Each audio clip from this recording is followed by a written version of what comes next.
এই দেখো রাজকুমার, এই দেখো, এই হচ্ছে সেই নীলাঞ্জনা। তুই সব সময় এই বনের ভেতরে এসে বসে থাকিস কেন বলতো? সেই ছোটবেলা থেকে দেখছি তোকে। এই রেনু, আমি চলে এসেছি। নীলু, এসেছিস? আয় মা, বস দেখি। কোথায় তুই আরাম করে বসে নেমন্তন্ন খাবি, তা না তোকে দিয়ে আমরা খাটিয়ে নিচ্ছি।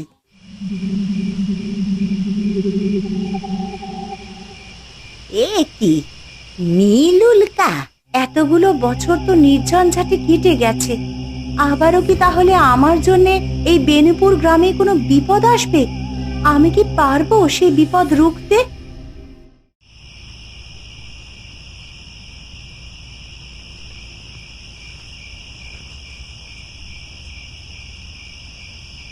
নীলু, তখন থেকে বসে বসে কি এত ভাবছিস মা?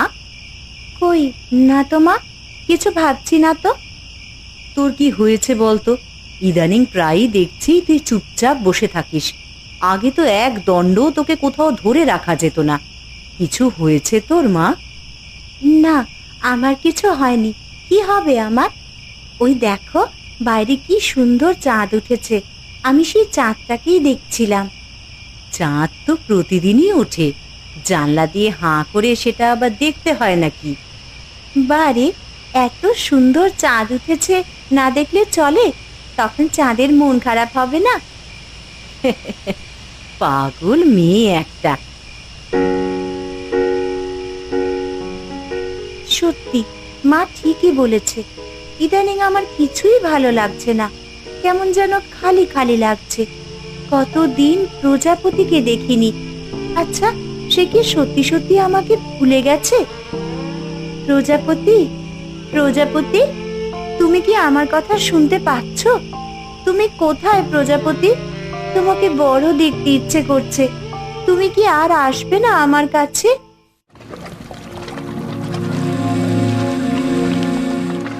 মহারানী, জ্যোৎস্না বুড়ি, আপনারা কি শুনতে পাচ্ছেন নীলুর ডাক?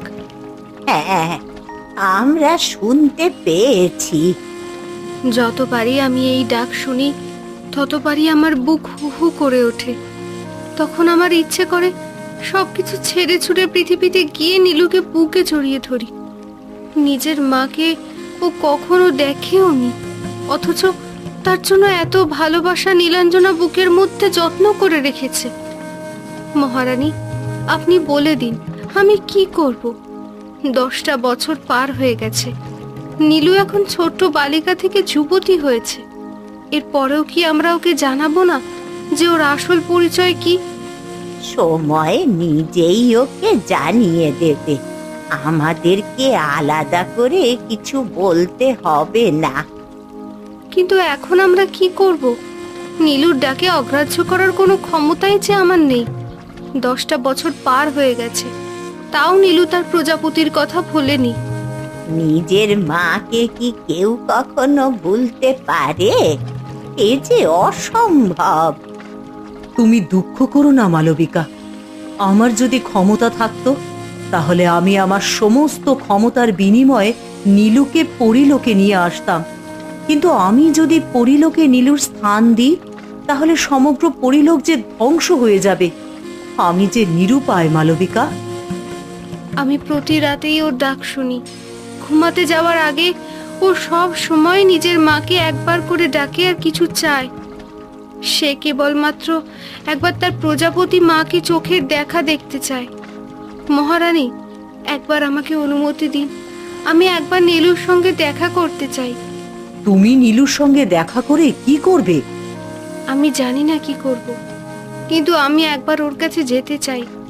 নিহারিকা মৃত্যুর আগে আমার হাত ধরে নীলাঞ্জনাকে দেখে রাখতে বলেছিল। যে কথা দিয়েছিলাম ওকে, সে কথা আমাকে রাখতে হবে। তুমি তোমার কথা রেখেছো মালবিকা। এতদিন ধরে নীলাঞ্জনাকে তুমি নিজের মতো করে আগলে রেখেছো। ওর ক্ষমতাই যেন ওর নিজের বিপদের কারণ না হয়ে দাঁড়ায়, তার জন্যে তুমি ঢাল হয়ে দাঁড়িয়েছো। কিন্তু যখন ও নিজের মাকে দেখতে চাইছে, তখনই আমি ব্যর্থ হয়েছি। আমি কি করে ওকে বলবো যে ওর প্রজাপতি মা আর বেঁচে নেই। আর আমারও হাত পা এমন ভাবে বাঁধা, আমি ওকে বলতেও পারবো না যে নিহারিকা ছিল ওর আসল মা। নিজেকে সামলে রেখো মালবিকা, মনে রেখো এখন নীলাঞ্জনার আবেগই ওর সবচেয়ে বড় শত্রু। ও যদি আবেগের বশে একবার নিজের পরিপূর্ণ ক্ষমতা প্রকাশ করে ফেলে, তাহলে বনে লাগা দাবানলের মতো ও নিজের পরিবার পরিজন থেকে শুরু করে পুরো পৃথিবীর জন্য হুমকি হয়ে দাঁড়াবে। নিজেকে সামলে রেখো মালবিকা, নিজেকে সামলাও। মালবিকা, মন খারাপ করো না। আগামী পূর্ণিমা তিথিতে আমরা সবাই মিলে নীলাঞ্জনার সঙ্গে দেখা করতে যাব।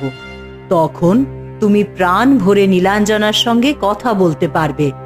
মহারানীর জয় হোক। তাই হবে মহারানী। মালবিকা, এখন তুমি তোমার নিজের ঘরে যাও, বিশ্রাম নাও, বেশি দুশ্চিন্তা করো না। যা হবে ভালোর জন্যই হবে। বিদায় মহারানী, বিদায় জ্যোৎস্না বুড়ি।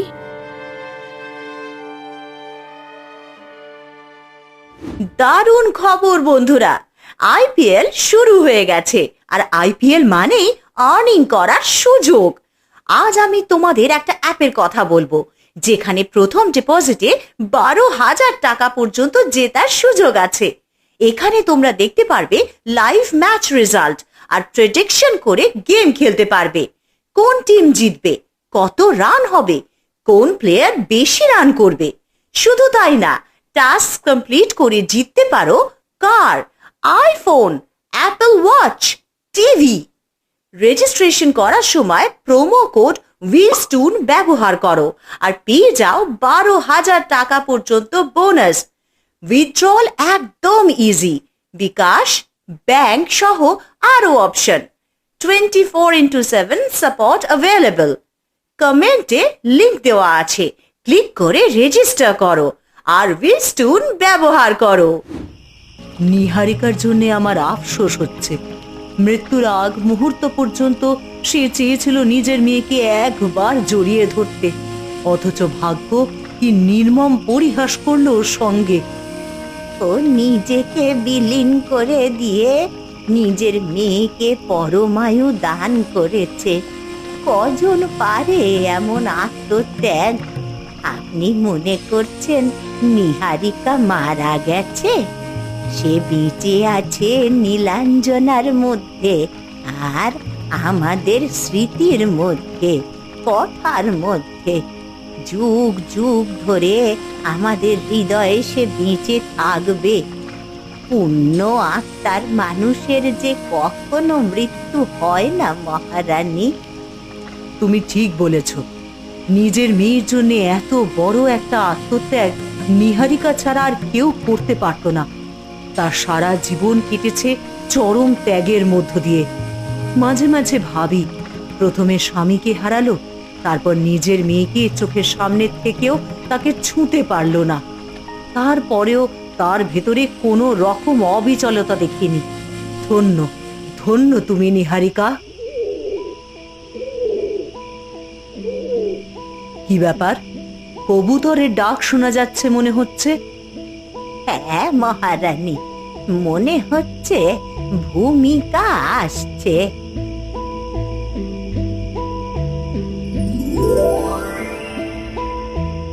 পরিলোকের জয় হোক, মহারানীর জয় হোক। ভূমিকা, তুমি এই অসময়ে আমার রাজমহলে? আপনাকে একটা গুরুত্বপূর্ণ খবর দেওয়ার আছে মহারানী। আপনার অনুমতি ছাড়াই আপনার রাজ্যে ঢুকে পড়েছি বলে আপনি আশা করি কিছু মনে করেননি। খবর কি? কি খবর? একটা ভয়ঙ্কর ঘটনা ঘটেছে। কি হয়েছে সেটা বলো। পৃথিবীর উপর দিয়ে একটা নীল উল্কা ছুটে গেছে। নীল উল্কা? হ্যাঁ মহারানী, পৃথিবীর সবাই দেখতে পেয়েছে সেটা। নীল উল্কা? নীল উল্কা কখনো ভালো কথা নয়। নীল উল্কা সব সময় কোনো কিছুর সংবাদ নিয়ে আসে। এবার তাহলে কোনো বিপদ আসতে চলেছে। আমি বোধহয় জানি জ্যোৎস্না বুড়ি। তুমি জানো? কি জানো? নিশ্চল পর্বতের নিচ থেকে চূড়া পর্যন্ত বিশাল বড় ফাটল তৈরি হয়েছে। সম্পূর্ণ পাহাড়টা যেন দু ভাগে চিড়ে গেছে। সে কি, কি বলছো তুমি? নিশ্চল পর্বতে ফাটল ধরেছে? এ যে অসম্ভব। আমার ভয় হচ্ছে এটা তারই কাজ। ও ছাড়া আর কারোর এমন করতে পারার কথা নয়। আমি হিসেব করে দেখেছি জ্যোৎস্না বুড়ি, এতদিনেও সাধনা পূর্ণ হয়ে যাওয়ার কথা।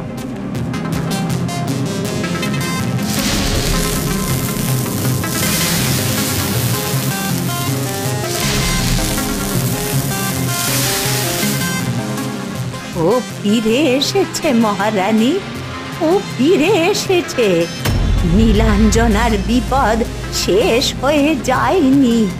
এত বছর পরে ও নিশ্চয়ই খোঁজ পেয়ে গেছে কোথায় নীলাঞ্জনা রয়েছে। অঙ্গার রাজ যে ভুল করেছিল ও সেই ভুল করবে না। এখন কি হবে মহারানী? আমি সত্যে বিশ্বাস করি। আমি বিশ্বাস করি যারা সত্যের পথে থাকে তাদের কখনো হার হয় না। সে আসুক।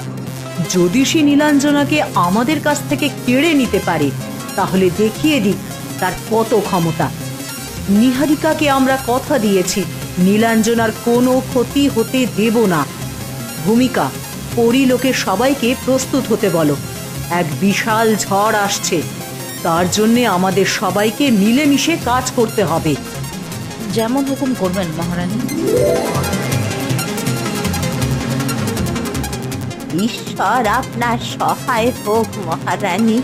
আমরা সবাই রুখে দাঁড়াবো ওর বিরুদ্ধে।